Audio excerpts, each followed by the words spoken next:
Welcome. So today what I'd like to talk to you about is how we can experience more joy in our lives and how joy and emotion in itself is healing for our bodies. So as we may have already experienced, that you already know, joy is a very open, expansive energy. We feel it here within our bodies, within our heart. It's like I say, it's very open, it's an expansive energy that we only feel when we are in a safe, loving space. So this is our parasympathetic nervous system that we're resonating in, which as I talk a lot about in terms of how that is so healing for our body to come into that nervous system, that parasympathetic nervous system. And this is our rest, our digest, feed and breed. It's what allows the body to start healing. So the opposite to that, which is fundamental as well to our function of our bodies to wake up, is our sympathetic nervous system. But it's also our fight-flight, which increases the stress and inflammation in our bodies. So it's very key to find this homeostasis, this balance with our bodies. And joy is one of these emotions that brings us into that resting, in that healing state. So this is how we experience it already. But with the science behind that, joy actually has a frequency of about 540 hertz, which is a really high frequency. It's along the same lines of love and creation. And it's actually shown at that level of frequency, the DNA of our body starts to heal. It starts to regenerate, which is pretty incredible, really. So this is really important emotion for our bodies to be in, but just for our mental well-being as well. And we're often, at the moment, we're finding that joy is becoming a little bit of a harder emotion to come naturally, because we're being in a much more contracted state of not being allowed to see friends and to communicate, to hold one another, to hug, to feel that experience, to go dancing and go on holidays. And so it's really becoming much more a harder way of being, especially when we're having to be at home amongst trying to juggle home life, taking on children and trying to school them and doing the best that you can for them, but also being able to work, to earn money, to be able to keep the roof over your head. So things at the moment are very kind of probably feeling a little bit mundane, a little bit Groundhog Day at present. And this mundane kind of saps the energy and the joy out of life, which is ultimately, really, if we look about things, is that not what we really want in our life, is to have more joy and happiness. So to help you go through and find more joy in our life is very key to helping our health and our well-being and our mind and our body. And if you think about it, actually joy is our natural emotion.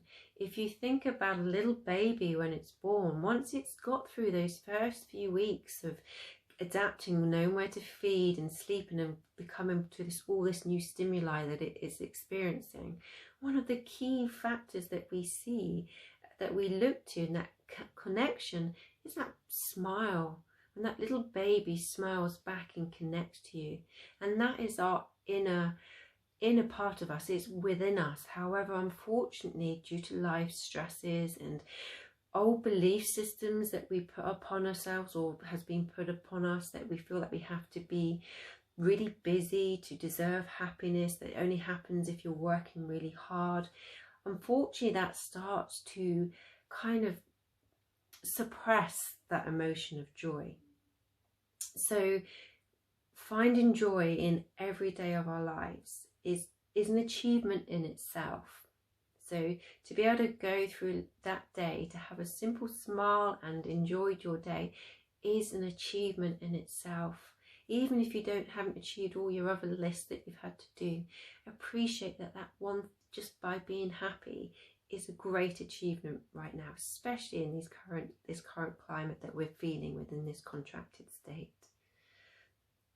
So to help you find that, really good thing to do is have a list of 5 things that serve you joy, okay, and try and make sure that this is easily achievable. So it's not, unfortunately, a holiday to the Canary Islands right now. So it's something that's within your own power that you can reach out to quite quickly to go and do. And this could be breathing, meditation, it could be dancing, putting your best tunes on and having a good old upbeat laugh and a joke, calling somebody that you really want to have a chat and have a laugh with, discussing everything but the current climate or what's going on, just having fun and having a laugh and enjoying whatever really kind of makes you want to, so it comes back into that joyful level. Just put those down and put it somewhere that you can easily accessible, get to it. Put it on your fridge or somewhere that you can see it. So when you start finding yourself slipping down from this high level, this joyful state, because you're coming into doing all your jobs and all this mundane, go to that list and go and look at that list and give you something to do, and go off and do it. Do it quickly. Don't leave it until like the last part or you're really down or the end of the day, because it's going to be so much harder for you to get up to that level. And I often see it as the joy ladder. You got the root deep is the fear, grief, anger. It's at the very bottom. And at the top of the ladder, the top rungs, is love and joy, and higher than is comes peace. And to help that, to have a rung on the ladder of gratitude and appreciation becomes like a foundation. It's like the supportive rung to joy. So when you kind of stay up in that level of joy, and when you recognize yourself that you're possibly slipping off it slightly, go back to your list. Find some joy and come back on it. It's like a flying disc, really, that you've got to try and keep up on and stop yourself from falling down too much lower if you can, really. And like I mentioned now, gratitude is like a foundation of joy. So if you can start a journal, for instance, of a gratitude journal every day, and it doesn't have to be big, so it doesn't have to be long and extensive, which becomes mundane in itself.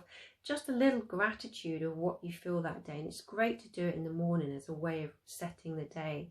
And it can be as simply as you have a roof over your head and you have running clean water. It can be as simple as that, really coming back down to the simplest of things of what you're grateful for right now. And that will help you come up to the high level of joy. And by doing that as well, often by bringing in a little bit of pattern breaks. So if you're finding yourself in this little bit of a mundane Groundhog Day kind of situation, change it. You're totally empowered to change it. You don't have to carry on doing what you're doing in the way that you're doing it. You can change it. Look at all these plates that you're trying to spin. Ask yourself, do you really have to do them? So when you find yourself saying have, need, should do, when these become part of your vocabulary, stop for a moment and ask yourself, why? Do I really have, need, should do? And then you might just find yourself going, no, I don't. And then you kind of go, well, I won't bother then. And then that is so liberating. And then that just gives you one less thing to think about, one less thing to spin. And it just, like I say, it's a very liberating feeling when you recognize these old belief systems that aren't serving you joy, these old pressures, these old thoughts that you have to be really busy to deserve happiness, to that maybe you're internally not feeling you're good enough and you have to do so much to prove your worth. There's so many things that could be riding underneath there, and those fears or whatever it is, And when you recognize that actually you don't have to do those things, it's like you're cutting those cords and you're allowing yourself to be freer, lighter, and more liberated. So that's a very good practice when you start hearing those words in your vocabulary. Just stop for a moment and question yourself. Do you really need to? Should you have to? And do I have to? Okay. And then by doing that, you can start a bit of a pattern breaker. When you wake up in the morning, if the first thing that you do is get up and start looking at your phone, or you start to, I don't know, go onto your computers, whatever it is, and if it feels like, oh God, here we go again, here's the cycle, stop. Go and do something different. Go and look at your joy list. Is it going for a walk in nature and just seeing the beauty that's around you and just absorbing and breathing it in? Is it doing some meditation? Is it having a dance? Is it just having a look out the window? Whatever it is, bring that, introduce that in, and that starts changing this slow cycle of vortex that's bringing you down this lower sort of energetic being, and it will help you come back up to this more creative, joyful state of being. And when I mention creativity and joy, you start to create. You create your world and your existence that you want it to be. So it's becoming more empowered, that you actually are aware that you can create more your world. And I believe it's some phenomena called spontaneous syncing, which for me, it's when things are the same vibration, it attracts others and synchronize into that same vibration. I think we basically can call that manifestation. So when you're in that high joyful state, that vibration, that frequency, you're manifesting more joy and love, because that's pretty much the same level, back to you. So you start to manifest and co-create your life on this higher frequency too. So joy in itself, from a healing perspective, from a creative, from our mind and well-being, it's such an expansive energy that we need to be able to tap into that every day, and tapping into it and to know it's actually in you already. It's naturally within us. It's just the elements of the outside external world that has started to suppress that light, and it's about reigniting that flame, that light of joy. So practice those few things. Write your happy list, look as to see and work out, do you really need to do it? If you find that vocabulary, question yourself, really look why, and find that pattern breaker that kind of shifts and changes this sort of monotonous kind of cycle. And you can start creating what you wish when you tap into that manifestation and that abundance energy of joy.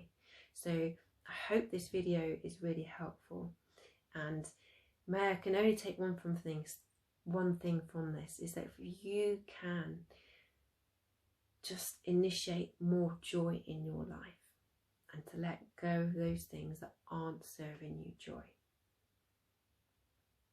that would be enough. Okay, so all the best, and go dance, go free, do whatever you need to do that serves you happiness. Give yourself that permission to do it. Okay, lots of love, take care.